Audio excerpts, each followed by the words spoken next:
금값이라 내년엔 3,000달러라. 이 말이 사실일까요?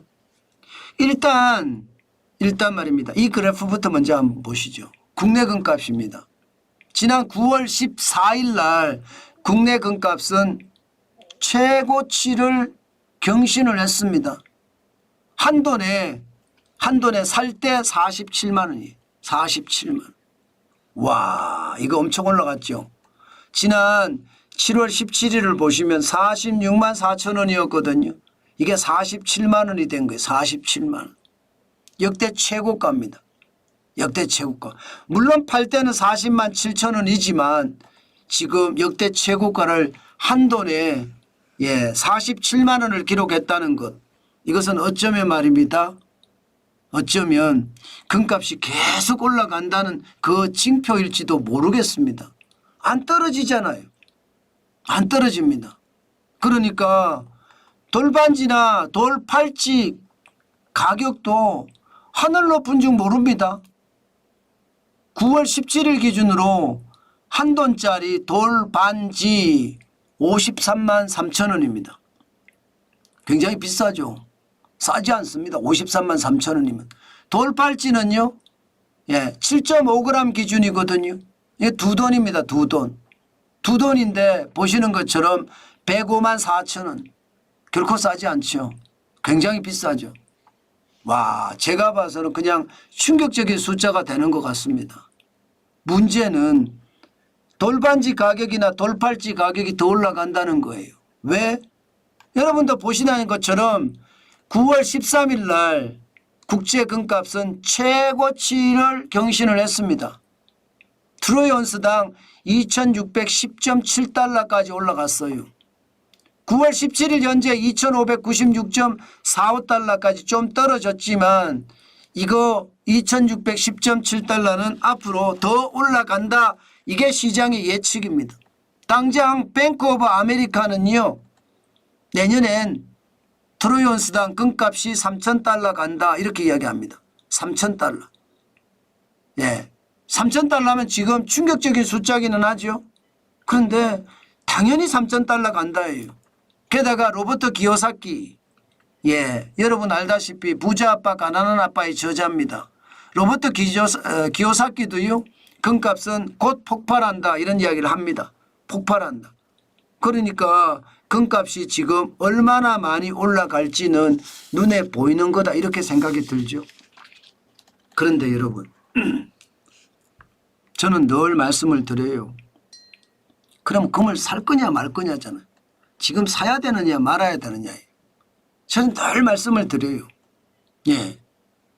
금을 살 때가 있고 안 살 때가 있고 돈이 얼마나 있느냐에 따라서 살 때가 있고 안 살 때가 있다고. 돈이 여유가 있다. 나는 포트폴리오를 제대로 구성을 좀 해야 된다. 뭐 부동산에도 일정 부분, 채권에도 일정 부분, 주식시장에도 일정 부분 이렇게 포트폴리오를 구성해야 된다. 그러면 금을 사십시오. 당연히 금값은 올라갑니다. 여유자금으로 분할 매수하면 되니까 저는 당연히 금값이 올라간다고 생각합니다. 게다가 자금이 여유가 있는 사람이라는 것은 좀 부자라는 이야기잖아요. 이게 그런 분들은요. 오히려 골드바를 사는 게 좋을지도 몰라요. 골드바 사서 집 금고에 넣어놓는 거예요. 금고에 넣어놓으면 그게 나중에 큰 돈이 될 수도 있거든요. 저는 그런 측면에서 부자들, 자금의 여유가 있는 사람들은 금을 사라. 일정액을 사는 거죠. 계속. 한꺼번에 뭐 엄청 사라는 게 아니라 저는 항상 분할 매수를 권합니다. 분할 매수. 그렇지만 저처럼 돈이 없는 사람들 있죠. 돈이 여유가 좀 부족한 사람들. 그런 사람들은 기다리는 거예요. 위기가 끝난 시점에 금값은 떨어집니다. 오일 쇼크 때도 위기가 끝나니까 떨어졌죠. 847달러에서 326.5달러로 떨어졌습니다. 글로벌 금융위기 때도 1876.9달러에서 1053.8달러까지 떨어졌습니다. 마찬가지로 코로나 때도 2069.4달러에서 1633.4달러까지 떨어졌습니다. 그러니까 당장의 위기 때는 금값이 올라가지만 위기가 극복이 되면 금값이 떨어지잖아요. 그러면 그 금값이 떨어졌을 때를 활용해야 된다 이 말씀이에요. 저는 그런 날이 올 수 있다고 생각합니다. 지금 금값은 우리가 보고 자금이 좀 부족한 사람들은 계속 시장을 쫓아가면서 보다가 어느 기회가 오면 금을 사는 거고요.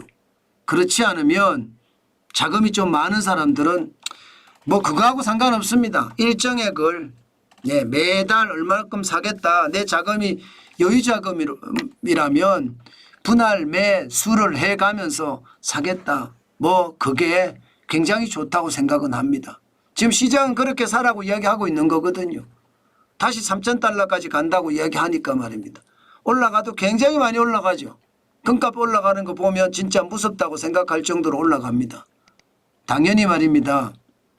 금값은 앞으로도 더 올라갈 거라는 예상을 합니다. 왜? 기본적으로 금리가 내려갑니다. 금은 이자가 아예 없습니다. 금은 그죠? 그러나 예적금은 이자가 있습니다. 근데 이게 금리가 내려가요? 그러면 금값은 상대적으로 올라가겠죠. 금리를 낮추면 돈을 많이 푼다는 이야기니까 실물의 가치가 또 올라가는 것도 올라가는 겁니다. 그래서 금이 올라가는 거예요. 지금 금리 계속 낮추잖아요. 실물의 가치는 계속 올라갈 겁니다. 아마 시장은 그렇게 움직일 거고 그 움직임에 따라서 저는 시장이 확실히 반응을 할 거다 이렇게 생각합니다. 앞으로도 아마 금리를 계속 내리는 그런 와중에서는 금값이 계속 올라가지 않겠느냐 그런 전망을 해봅니다.